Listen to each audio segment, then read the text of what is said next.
でお風呂を沸かします。お風呂の線は来ましたか？自動でお風呂をお風呂の線は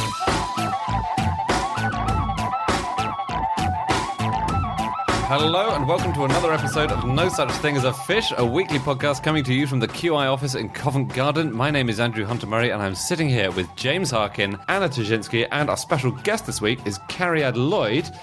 Cariad is a comedian, we all know. She's been on QI a load of times. She's in an improvised show called Ostentatious, which is Jane Austen-based improvised comedy with me.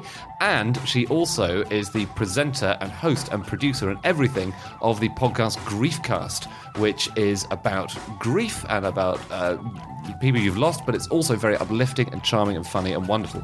So do give that a listen. Okay, starting with fact number 1 this week, and that is Cariad Lloyd. My fact is that Unity Mitford was the only person to be BFFs with Churchill and Hitler. She was best friends forever, just for any 80s kids in the room. Yeah, she was definitely bezies with Hitler. She was very bezies with Hitler. But she was also very old family friends with Churchill. And at some point, just before war broke out, so she was living in Germany, basically completely in Hitler's inner circle. She was completely there. And she used to write to her friend Winston and beg him very regularly to make peace with Hitler because she really believed in both countries. Now, caveat, yes, she was a massive fascist, so obviously not like saying I love her, but she did really believe that England and Germany could work together and become this incredible superpower. And she always said, if they go to war, I'll kill myself. I'll kill because these are my two greatest loves, my country. And spoiler alert, the moment war broke out, she went into a park and she shot herself in the head. But, spoiler alert, it didn't work. She survived with the bullet in her head. Wow. But then she did also die due to an infection. But much later. So Hitler, her BFF, when she did shoot herself in the head, Hitler felt so bad. Obviously, it was his fault. # you caused the war. He arranged for a train to take her to Switzerland, and then her mother and I think it was Debo, the younger sister, came and got her. But he, the war's breaking out, everyone's leaving countries. Hitler made sure that she got out of Germany, and he knew she was going back to Britain. And he funded her healthcare and stuff, didn't he? It's very easy to accidentally read the story and go, oh, that's quite nice. I know, yes. I know. Again, caveat, he was a massive fascist, but also I think he was quite big into He was one of the worst, I would say. You know, there's a theory about Hitler funding all this. So the theory is that her sister, Deborah, and her mother took her home after she tried to kill herself. She then recuperated at a little nursing home in a village called Wigington in Oxfordshire. The home was a maternity home. And there is a story. This is rubbish. There is a story from the woman who ran the home that she may have had a baby.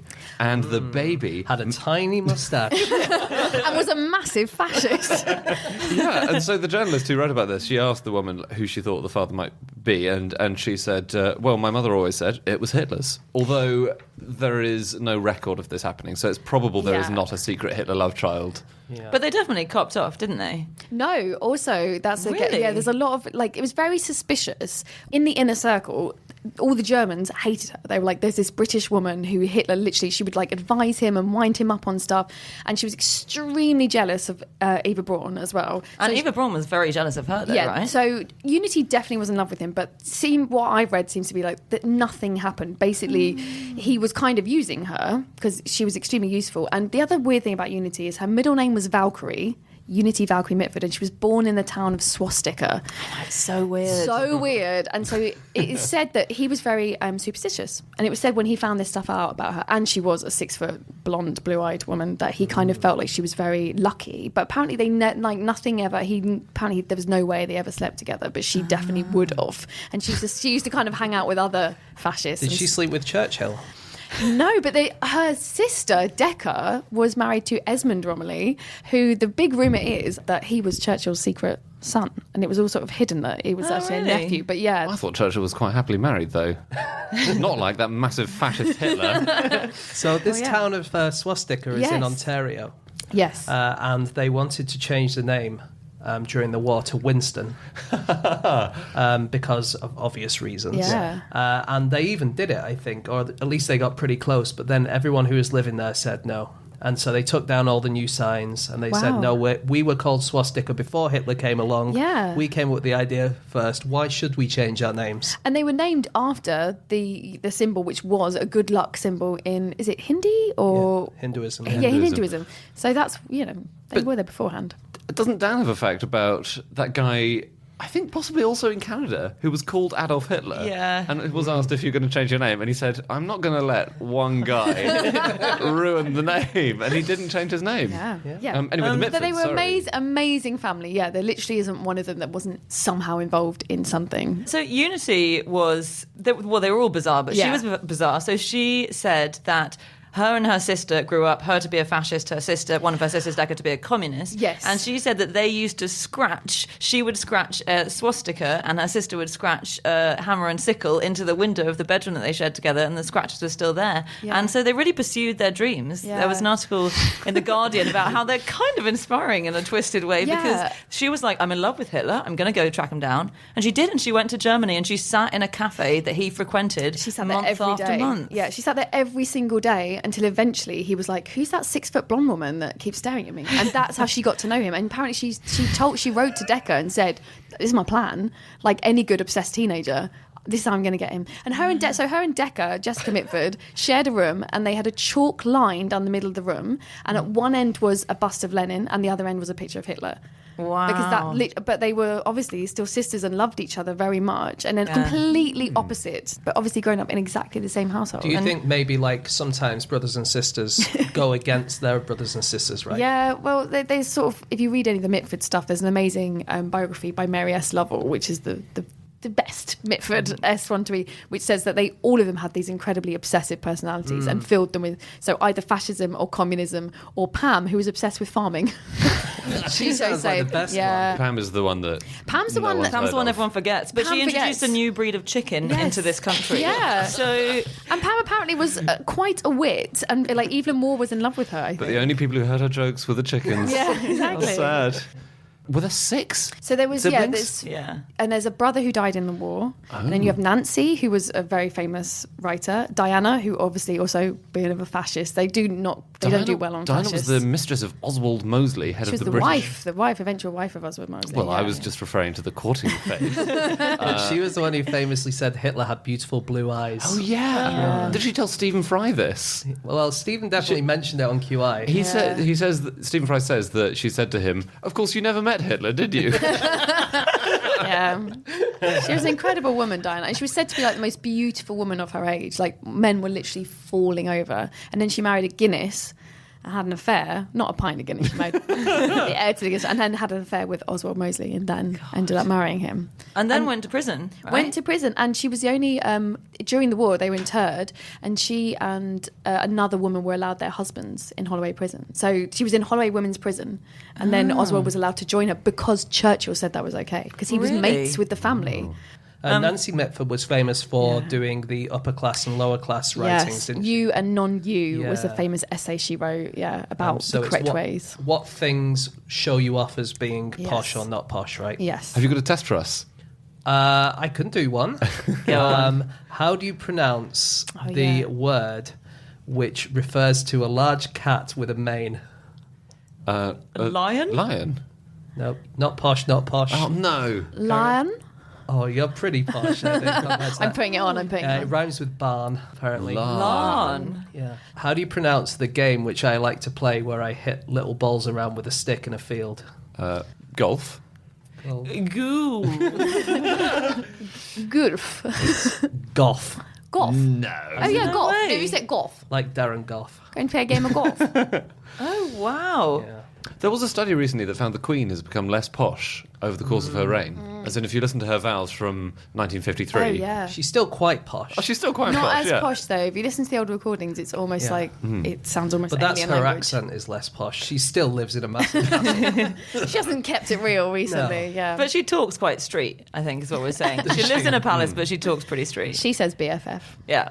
Yeah. Wasn't the non-you thing, part of it was about that thing where people who want to be posh put on Yes. posh words. So things like serviette instead of napkin. So it wasn't about Yeah. telling the posh from the working class. It was about telling the posh from the kind of Nouveau. middle class who wanted to be... The really posh don't say the posh word, Yeah. they just call it a napkin. Yeah, Yeah. Whereas the social climate says a serviette. exactly. What if you call it a mouth face wiper?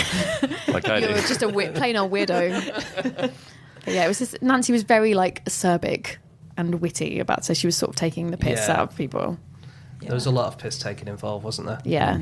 Apparently, a gentleman, when he's drunk, may become amorous or maudlin or vomit in public, but he would never become truculent. And that's how you know Andy's so common. Regularly truculent. Fighty.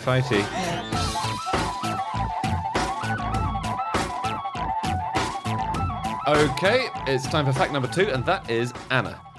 My fact this week is that in the 1920s, doctors prescribed intentionally terrifying flights in aeroplanes to cure deafness. That's Why really did good. they think that would?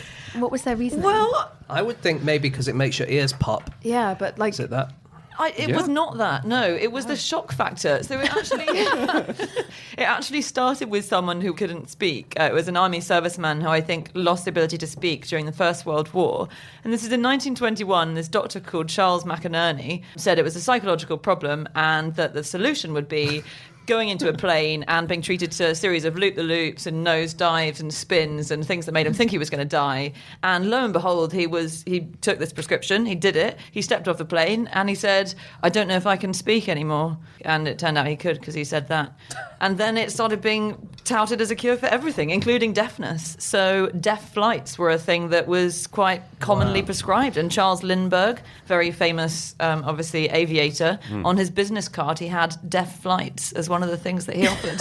Really? Take deaf people up, And treat the them to a idea flight. was that people might have suffered from these things for psychological reasons. You were saying, Yeah. like shell shocky kind of thing. Yeah. Or so were they was it only if you developed deafness, or was it more like, oh, I've been deaf since birth? There were some people who were deaf since birth. So, for example, in 1930, there was a boxer called Fred Mahan. His nickname was Dummy, which is a cruel nickname because he'd been deaf since the age of 8 months. Oh my God. So he took a flight in 1930. It was designed to cure his hearing. It was designed to cure his hearing with a parachute jump that he was going to take out of the plane, okay, in front of a crowd of thousands. The parachute failed to open, Oh my God. and he died. Where's the happy ending, Andy? Probably in the next fact, I'm afraid. Sometimes people did die. The idea also was that it had to be a surprise, so the patients were told that. Where are we going? Don't worry, just put on this rucksack.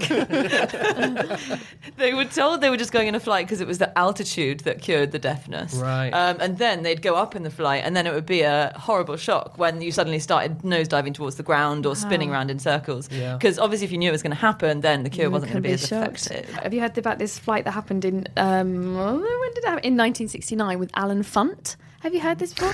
I don't think I've ever heard the word Alan Funt. Funt before. I think I'd Alan- remember. He was the host of a prank show in America that was like absolutely massive, kind of like Candid Camera. Sort of you've been, What was early it you've been called? framed. It was called Candid Camera. I feel like a Funt. What a fun.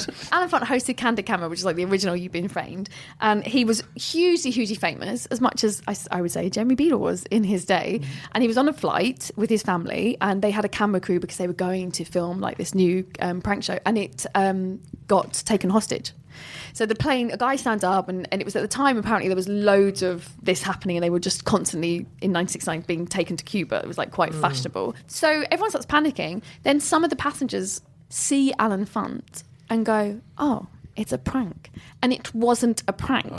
So Alan Funt standing up, and he's like, it's not a prank, which obviously is what Alan Funt would do if it was a prank. So the whole plane starts laughing and relaxing because they think it's a prank. And I think they even got flown to Cuba, and they were on the ground for like 5 hours with everyone really relaxed, thinking, in a minute. Yeah, seriously, the whole plane thinking, in a minute, the camera's going to come out, we're all going to laugh. And they were winding him up the whole time. And he was with his wife and child. And the daughter has recounted it and said, like, they just thought, he was getting more and more frustrated and upset because no one would Well, believe the him. hijacker. No, Alan Funt. Oh, Alan Funt. Eventually, Funt hijacked the plane himself. Yeah. Take me to anywhere apart from Cuba. It did happen a lot. I remember Andy had a fact where there was a guy who said, take me to Cuba, but the flight was already going to Oh, yeah. Oh my God. That's a Book of Heroic Failures classic, Is it? that one. Yeah. Yeah. Charles Lindbergh, Oh, Yeah. one of his other specialities listed on his business card, which is an amazing business card, by the Wow. way, Yeah. including deaf flights. One of the other things he offered was plane change in midair. Yeah. What? And this was a trick in early aerial circuses where you would just climb out of the plane you were in or flying and climb into another plane next to you. Would you do that if you're travelling and you'd do it for an exchange, or is it a trick? It's a trick. Right. I was going to say. It wasn't anyone- what changing your flight was in the olden days. If anyone from Ryanair is listening, they will be considering that. He was a real daredevil in some ways. So, Limburg, he did New York to Paris Yes. in 1924. I did not know this thing about it. He had to get rid of all non-essential equipment, make the plane as light as possible. So he took out all non-essential equipment, and then he put a big fuel tank on the front of the plane so he could have as much fuel as he needed. Unfortunately, that meant he could not see out in front of him. No. I'm not even kidding. Oh my God. To see out of the plane in front of him, he had a few options. He installed a periscope in the cockpit. Oh my God. He also sometimes just had to open the right-hand door to peek out in front. Oh And my his, God. his final option was just to turn the plane sideways for a bit. That's how I drive. It does work. It does. Aerial acrobatics was super popular in the 1920s. It was this very specific phase because a lot of people learned to fly in the First World War, and then they realised they could make a living out of it. And barnstorming, it was called, and it became this very popular thing. And I can't tell if it was I think the etymology of it is vaguely unclear. It's either because people would often do these amazing aerial acrobatics in like fields and people would stand by a barn and watch, but also quite a common trick they'd do is to fly through a barn. So they'd open the doors of a barn and then you had to fly your plane through the barn and come out the other end. Is that why the trope of bursting into a barn and then you burst out the other end and all the chickens are, flapping around The madly? trope, that fake, it happens in every show. It's a sort of Seinfeld runs into a barn. it happens less in... And Pan Mitford going, But is that obviously where the word barnstorm? It was a real barnstormer. I think it is from Yeah, that. it must it come is, from yeah. that, I've seen videos of them flying through, and I'm sure that must be where it comes from. Yeah, it Must must be, be. right. Yeah. I think they played some stunt games of tennis on planes. No, Yeah. oh my God. Okay, I on think the that- wings. On the was wings, it? from one wing to another. There are a few photos of people doing, it's wing walking. Normally Yeah. you're just sort of discreetly strapped to the plane. You're not standing completely free because obviously you'd immediately fall off. Did that mean you had to hit the ball ahead of where the person was at the time? where And you then- How does physics work, Andy? I think the person who really suffers is the ball boy. There's a guy called Ormer Locklear, who was a 20s stunt pilot. He, I think, was the first person to fly from one plane to another in midair, possibly. Sorry, fly from one plane to another. Sorry, climb. He launched a smaller never mind. plane out of the window of a jumbo jet. That's incredible. So Ormer Locklear was a stunt pilot in the 20s. In a film called The Great Air Robbery, his one stunt he did, he climbed down from a plane to a speeding car, fought the baddie for a bit, kicked the baddie out of the car, then he grabbed the plane's undercarriage and climbed back into it as the car overturned and crashed. You should never climb back into someone's undercarriage. It's very rude.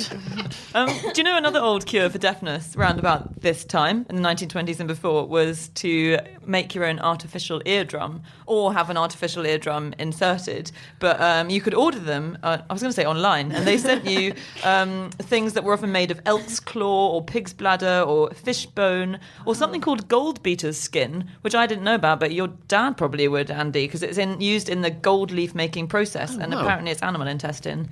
But anyway, you put this on a little stick and you put it in your ear, and it apparently replaced your eardrum. It didn't work, but it was invented in 1853, or pioneered, by a doctor called Joseph Toynbee, who is Polly Toynbee's great-grandfather. Wow. Is that right? Isn't that weird? Oh.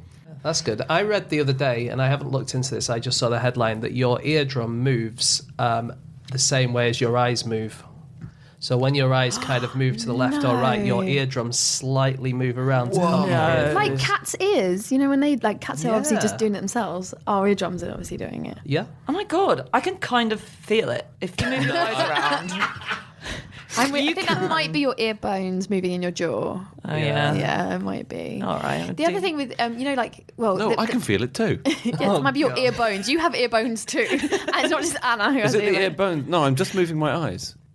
bones. There's something moving in there. Yeah, but I think that's your jaw. I think that's your jaw moving, which is connecting to your ear bones. But why would my jaw move when I'm just moving my eyes? Because you're moving the muscles around your eyes to look that way. Cariad, we're not really into logical, fact-based explanations here. So this is kind of a psychological affliction that they thought could be cured by flying. And there was another fashion for curing psychological afflictions in about the 1920s. And this was pioneered by this doctor called Henry Cotton. And I'd never heard of this, but he thought that all madness or depression or anxiety was caused by physical stuff and could all be cured by surgery. And so he used to just pull more and more body parts out of people until they were cured. So he'd start with the teeth. So you'd go in and you'd pull out all of your teeth if you were mad. And then if you're still, he'd go for another body part. He'd keep on going. So then It's like that game Operation, isn't it? I bet he invented it. He was like, this is fun. It was a lot like Operation. He'd go tonsils next, and then adenoids, and then he'd remove your colon if you still weren't cured. I feel like you need your colon, don't you? I feel like what about the appendix? No, he did acknowledge that. Once my stomach's gone, yes, my anxiety is going to go because I'm trying to deal with not having a stomach. Yeah. So I'm probably just going to be really upset. Probably not that. Little platypuses don't have stomachs. Don't they? No, they used to be very anxious. No, they don't. They used to, this happened to my granny, they used to pull out all your teeth as prevention for tooth decay. Oh, So they when did, didn't when they? you were like 18 or 21, and this was offered to her, she was extremely poor working class lady, and so they said, well, to save you some money and worrying about your teeth, just take them all out. Lose them out. Did you go for it? Yeah, she had every single tooth removed at My 21. granny was offered it. Didn't take him up on the Wise offer. lady. Wise lady. Yeah. This guy did pull out his own children's and wife's teeth as soon as he had children and a wife. But As soon as he had children and a wife, or was it, at what point in the ceremony or the reception did he do it? The christening, there's one in there. You may now kiss the bride. Well, just one thing before I do that. You may now ply the bride's mouth open.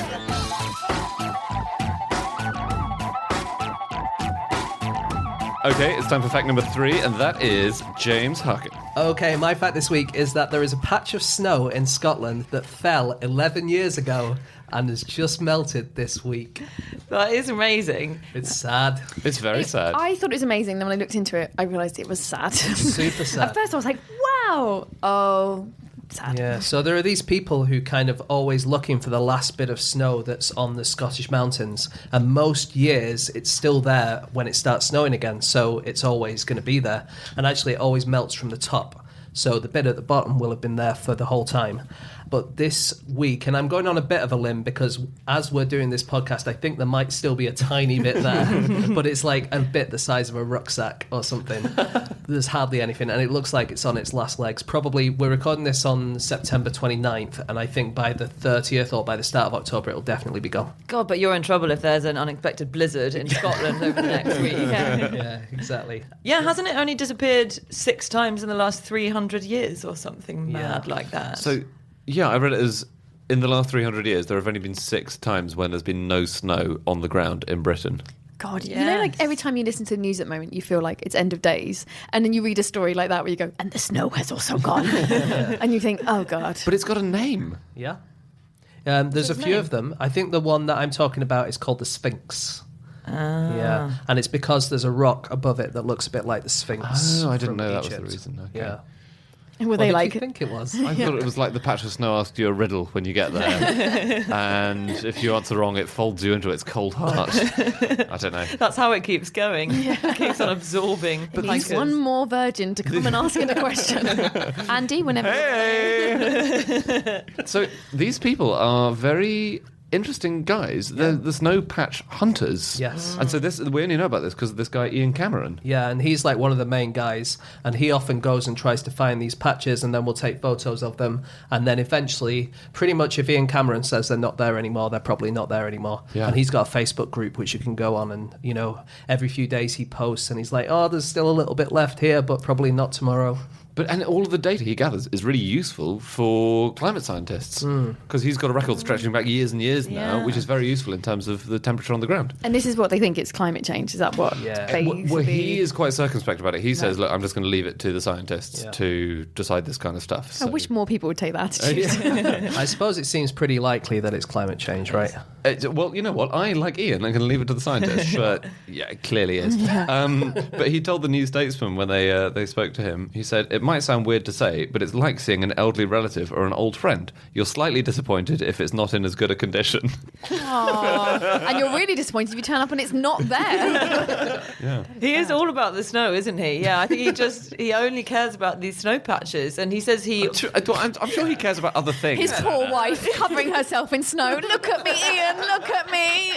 His children wearing snow hats, eating snow. Desperately putting carrots out in front of their noses. Daddy, are we snow now? No, you're hot. You're hot and you're nothing to me. I'm sorry if it's not like that being Ian's child. I would like to counter it and say the FT reported he is an enthusiast, but he is not mad.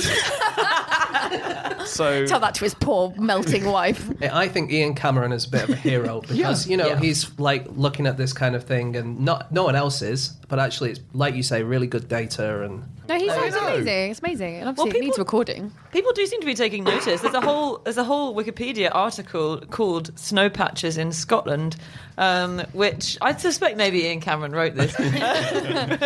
There are things like, it's so weird. It does seem to be a big thing based on this. So it describes a relatively little known snow patch, which was Scotland's largest at the time of writing. It said this patch does not appear in the known literature on the subject, so it may be very under-recorded. Only the hipsters know about that one. It's really obscure. You probably haven't heard of it. Do you want some good news? sure. Yeah, Do you want to know about the world's tallest snow woman? of course. Guys, I feel like... Mrs. Cameron. So her name is Olympia, and she is 30 feet shorter than the Statue of Liberty. Her arms consist of 27-foot tall evergreens, and she has 16 skis for eyelashes and 2,000 feet of rope hair. She's amazing. And 5 red auto tyres for lips, which were painted by the Mahoosuk Kids Association. So basically the whole town got together and made this because there's obviously... This from the photo, this absolute travesty of a snow person.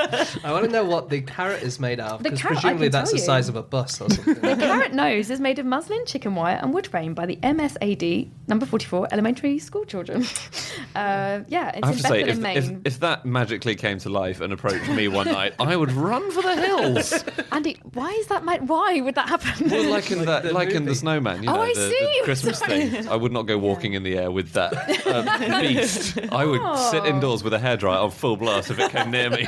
I mean, it's not 100% clear, just looking at this from a bit of a distance, that she is a woman. It's the Well, no, eyelashes. they've given it eyelashes in the classic cartoon version Okay. of gender. I think a snow vagina would be a bit much, Anna. You don't see many snow penises on the old snowman, do you? Too. Walking, is it, Maybe You see, you is do is in it hanging Bolton. down and walking in the air? I didn't notice. You see a lot of snow penises. To say. Have you guys heard about the oldest ever ice? Is it in Antarctica? Yes, it is. And it was discovered this year. It dates back, guys, 2.7 million years. What? Yeah. Is that the one that Putin drank? I sincerely hope not. Do you not remember that? He did that. They drilled down to some really old ice and then melted it, and Putin drank it. What, just And dropped now it in a he's- whiskey or something? He's going to live forever. No, Oh, so it he was wasn't. water. He wasn't down at the bottom of the hole eating the ice when they drilled down to him. So as climate scientists keep on drilling down because the snow that falls and then compacts in Antarctica, not obviously, but it has tiny bubbles of air which tell you a huge amount about the climate 2 million years ago, and you can find out how much carbon dioxide there was and what that means for the temperature of the Earth, which is going to be very useful for us over the next century. But this year in April. There was a freezer in Canada where they had ice cores that dated back thousands and thousands of years. Yeah, you're way ahead of me, Cariad. No. There was a freezer malfunction. No. guys. And they melted. Guys. I've had that with ice cream and it's really disappointing. Yeah. It is so Well, disappointing. imagine if there was 22,000 years of history in your ice cream. Okay, if it's Queen and Black's chocolate, I'd be as upset as I would be. And the director of the Canadian Ice Core Archives is a guy called Martin Sharp, and he said, "Fuck!" This is a bad day for Martin Sharp. He said, "I've had better days." So you're not far not off. far. Yeah. But by a massive stroke of luck, which sounds crazy, but there was a massive stroke of luck, 90% of it was saved. Wow. Solely because a camera crew had been filming a documentary about this ice core archive, and they had said, can we move most of it into this other freezer, which has better lighting? No way. So thank God, most of it was saved. That's amazing. Is it like ice cream where if it refreezes, it's not quite as good? It's a I bit think that's right, crystally. yeah. I think And then it's you hard to still get- eat it, but you think, oh, I should have eaten this earlier. Yeah. It's hard to shove the little bubbles of ancient carbon dioxide back in at the right height. Yeah. I love them though because they're like time capsules, but from literally millions of years ago. I kind of find the fact that these bubbles are 2.7 million years old more exciting than the ice because it's like a little world, even though it doesn't have the cool stuff like the Blue Peter badge or whatever inside it. It's still like a little time capsule. Apparently, you're not supposed to make snowmen in Antarctica. Really? Really? It's Why? taboo, according to the Telegraph. Taboo. They're so uptight in Antarctica. Apparently, the rules are designed to prevent the Antarctic's animals from being disturbed. Oh, right. Yeah, that's fair What enough. Animals? Penguins? I don't know. They might be like, what the is that? Yeah. You know, hey, that's my snow. Imagine I came into your house and rolled up all your cushions and made a giant cushion man and you Yeah. woke up. Yeah, it does sound like I'd wake up because that sounds like that happened in a dream, I think, the other day. So that's for the penguins. Is they're like just Yeah. mind their own business and suddenly someone's taken all their like I thought house. Antarctica had no land animals, permanent land animals, apart from that tiny fly. Got penguins. I think it doesn't have. Yeah, a but lot. they permanent, live but- in the sea. The only I think we did come on. we did this on QI. The only permanent land It's animal a midge. is a midge with no wings. Hey, and what the midge doesn't have feelings? Yeah. It's even worse for the midge Yeah. because it could be quite a small snowman, but to them it's going to look like that one from Maine. 'cause they're so- The princess, Okay, the ice princess. I now understand. Andy has a point because what about like the Antarctic bases they've built and all the science stations? Like no one's like, hey, we're disturbing them, are they? No, the penguins are fine with that. Yeah, they're fine. That must look like the Death Star to the midges.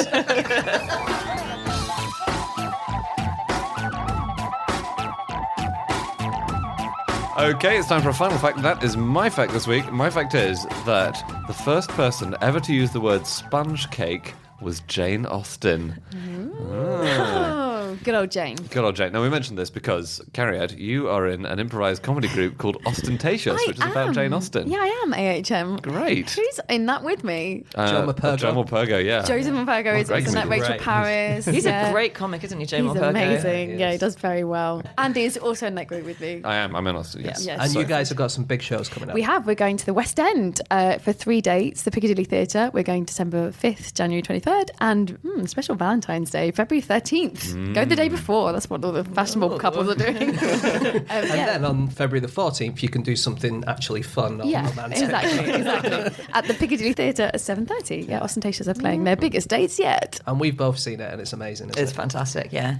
So, sponge cake. So we know our Jane Austen, right, Andy? We know our Jane Austen, but she coined the word sponge cake, and she's got a few citations in the Oxford English Dictionary. And this is so it doesn't mean that she invented the sponge cake. She's the first person just to write it down. Well, They called it something else before her.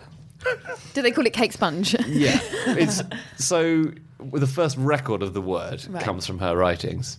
I'm But not even convinced it's a word. Well, is it 2 words or is it 1 word? I Well, thought she indeed. wrote it down hyphenated. She wrote it down hyphenated in a letter to her sister. She said, "You know how interesting the purchase of a sponge cake is to me." And I think it was the famous Jane Austen sense of humour coming in there. So it's interesting, the first mention of a sponge cake is it being given a sick burn in a letter by Jane Austen. Which is a shame because sponge cake is a great thing. Yeah. But do you know other words that she either coined or first usage, first evidence of it comes from her? I went through the OED and found Oh, go on. as many as I Did could. you read the whole thing?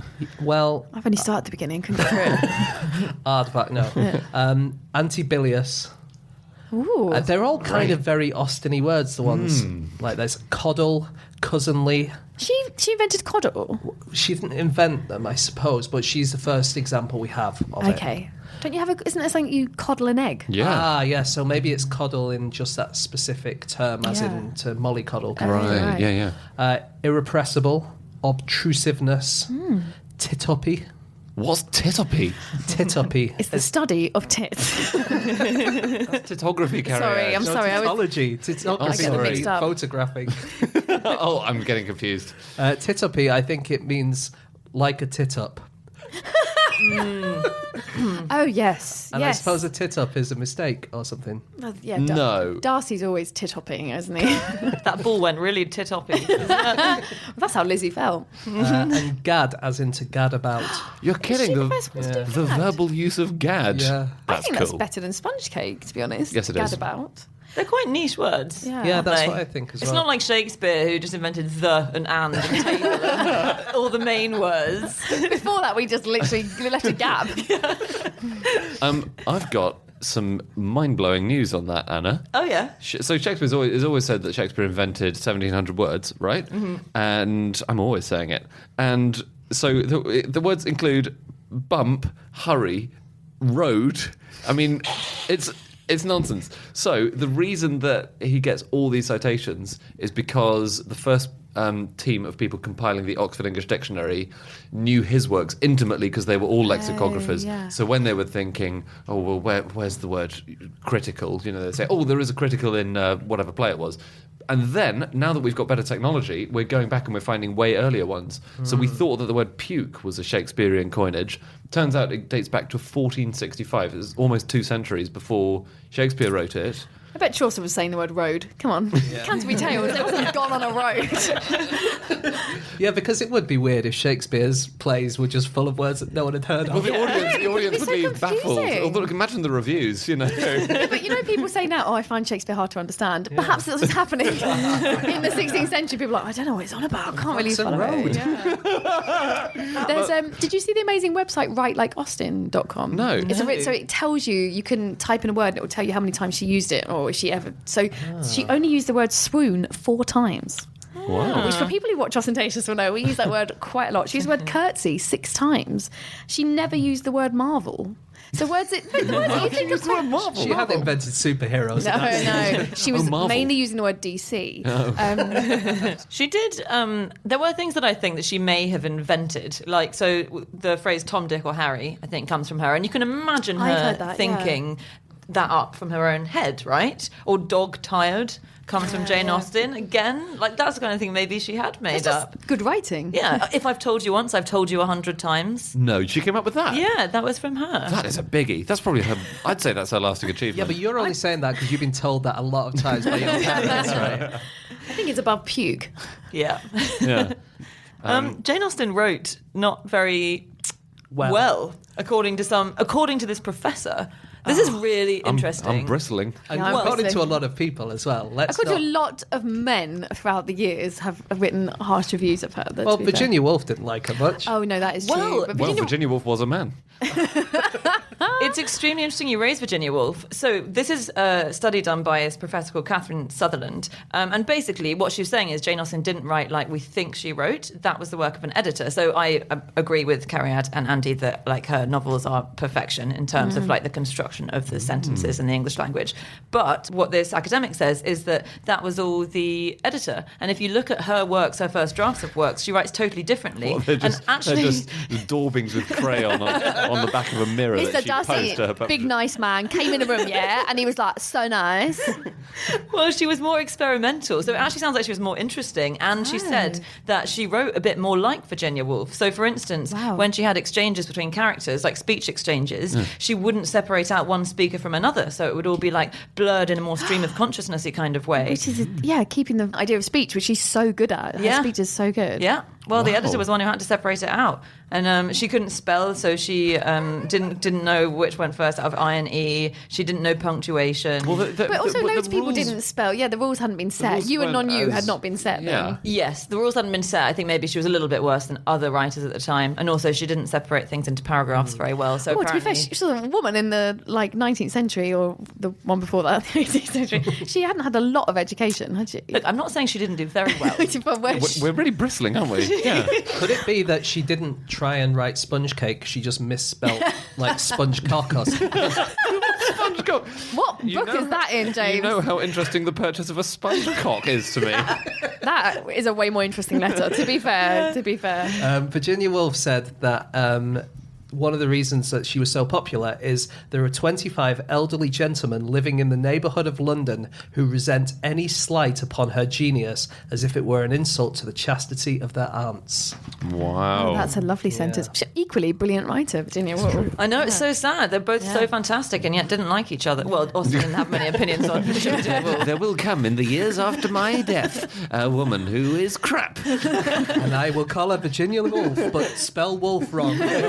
But didn't Charlotte Bronte hate her as well? There's a quote did from she? I'm sure there's a quote from Bronte that said, "I read that and I recognised no love that I've ever known." I can imagine the Brontes not getting along Yeah, with but her. they're all howling on a moor somewhere. It's a very different vibe. But wasn't it that when the Brontes came out, they were really popular, and Jane Austen went out of favour for a long time? Completely out of favour. And Yeah. actually, I think it's partly only due to cinema that she's back in. So silent movies, very bad. And improvised comedy. Oh yeah, we have affected her sales quite heavily. Silent movies, I think, would have been terrible for Austen because... Yeah, it's words. Because it's all conversation. I think the first adaptation was 1940 of Pride and Prejudice. Yes, an amazing film, black and white film. of Pride and Starring Prejudice. Laurence Olivier Yes. as Really? Lizzie Bennet in his most versatile.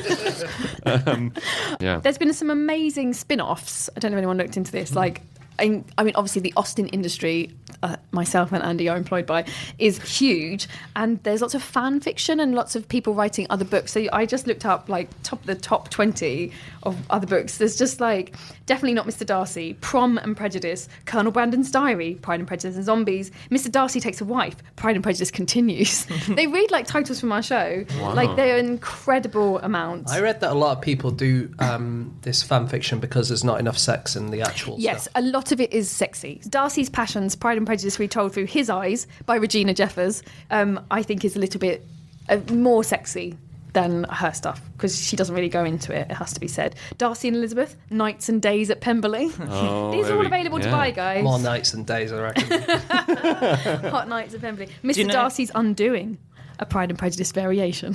Do you know her sexiest line, maybe? Or the line that most overtly refers to sex? No. It's Because it's to pretty... do with sponge cocks. I would like to see SpongeCock SquarePants, the kids' TV show. Oh my God. This is just a real classic Jane Austen line. It's in Mansfield Park. Fanny Price is the main character. And Fanny, it's a is it reference- Fanny Price is the rude name? It's Fanny. It's Fanny. No, it's a reference to her getting pregnant, and the sentence is just about. It's one of the last sentences. It's about how Fanny Price and her husband had come into some money just after they had been married long enough to begin to want an increase of income. That's not the rudest line in Mansfield Park. It is an overt reference to sex, though. Well, would you like an overt reference to something else? You know Yeah. I would. It's in Mansfield Park as well, and there's a character called Mary Crawford, who's a bad, bad girl. And She is a bitch. she's talking about the Admiralty, and she Oh, says she yes. used to know a load of admirals, and she says, of rears and vices, I saw enough. Of rears and Rears. vices. Rear Vices. Admiral and Vice Admiral. Which are both kinds of admiral, but they're also both references to something else. I don't get it. So vices as in woodwork. Yes, okay. Rearers in the back of the room. Yes. Yeah, no, and that's an incredibly filthy line. That is quite raunchy. I didn't know that. The academic community is divided over whether it refers to sodomy or spanking, but it's one of the two. She's trying to hint that Mary Crawford is a very saucy, Naughty. not nice lady. And that our main character is in trouble. So that's what she's doing. A good character study, She, really. she could have said that she's known a lot of seamen in her time. And with her bad spelling, she Yeah. could have made that quite obvious. You can play a Jane Austen role-playing game now, which I Yeah. really want to play. Andy's life. Isn't it? Yes. So if you don't want to fork out for ostentatious, you could... No, there's this online role-playing game, and it sounds really fun. And Oh yeah, I it's... think I saw that, the video game. Yeah, and Yeah. you get to pick a character, and then you have all these interactions. So a Guardian journalist went and played it and started out by making this character who lost her handkerchief and then found it and then went for a walk and bumped into a gentleman. Although the writer did say that while she was going on this virtual walk, she saw a bunch of sheep stacked on top of each other. So some of the algorithms in the game need some ironing out, she said. Every Austen novel, there's a discrete sheep stack. My Lord Willoughby, the sheep are stacked so fine today. About 10 years ago, an Austen buff and an author sent off some of her manuscripts to various British publishers, seeing if he could get them published. And he made very slight changes to the title and the characters. And the pseudonym he used was Alison Lady, as in a lady, which is Austen's pseudonym. It wasn't the world's greatest pseudonym, is it? No, but he's the guy who runs the Jane Austen Festival in Bath. Oh, we know him well. They all rejected the manuscripts, and only one of them spotted the fact that it was almost identical to Austen's work. He got one letter back from Penguin. He just sent them Pride and Prejudice, and they wrote back saying, "Thank you for your recent letter and chapters from your book, First Impressions. It seems like a really original and interesting read." I'm going to say I really do like Penguin, though, don't you? Oh, sure. Penguin Random House are an excellent publisher. Oh, God. Amazing. And thank God they haven't spotted that our book is just a complete rip-off of Bleak House.